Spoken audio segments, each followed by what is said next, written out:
ह्या सगळ्या ज्या माझ्या तक्रारी झाल्या त्या सगळ्या 100% खऱ्या निघाल्या. या सगळ्या 39 घोटाळे मी बाहेर काढले. त्या सगळ्यांची चौकशी, कुठे अटॅचमेंट झाले आहेत, कुठे इन्व्हेस्टिगेशन झाले आहेत, कुठे FIR झालेले आहेत. हसन मुश्रीफचं पण ज्युडिशरी मध्ये चालू आहे. आता तो पुढचा जो निर्णय आहे तो न्यायालयाने घ्यावा लागतो. त्याचा भावना गवळी एकदा आमचं काम न्यायालयापर्यंत पोहोचण्यात आहे. न्यायालयामध्ये जाऊन मी काळा कोट घालून नाही उभा राहू शकत. तर भावना गवळी त्यातही तक्रारी झाल्या. इन्कम टॅक्सने आता 8.25 कोटीची त्यांची प्रॉपर्टी अटॅच केली. तर आता जे काय असेल ते पुढे. हसन मुश्रीफ आता मंत्रिपदावर बसले, त्यांचा आरोप होईल न्यायालयात त्यांच्यावर खटला देखील सुरू होईल. पण त्याच्यामुळे पहिले एकदा स्पष्टता करतो. हसन मुश्रीफचं न्यायालयीन लढाई चालू आहे. पॉलिटिकल निर्णय घेण्याची क्षमता माझी नाही. ज्यांनी घ्यायचा तो निर्णय तो घेतला आहे. त्यांना ते अधिक चांगलं उत्तर देणार. पण 435 कोटीची वसुलीचा धंदा, कोविड मध्ये लोक मरत होते त्यावेळी पवार परिवार करतो, याचा तो उत्तर पवार परिवाराने द्यावाच लागणार आहे. ओके.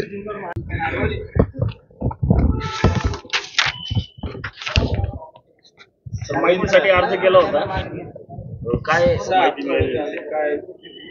आज कंपनी मंत्रालयात मी इन्स्पेक्शन केलं, चर्चा केली, डॉक्युमेंट, आणि हे सिद्ध झालं.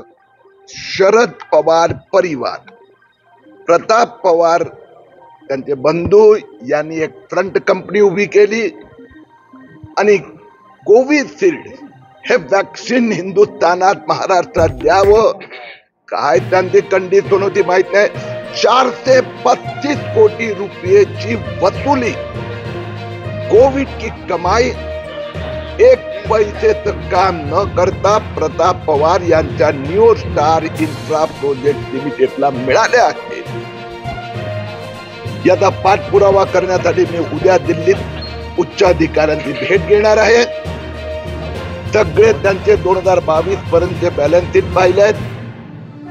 मार्च 2021 मध्ये 435 कोटी रुपये सिरम इन्स्टिट्यूटनी प्रताप पवारांच्या कंपनीला 6% रिडीमेबल प्रेफरन्स शेअर, म्हणजे कंपनीला द्यायची इच्छा झाली तर इंटरेस्ट द्यायचा.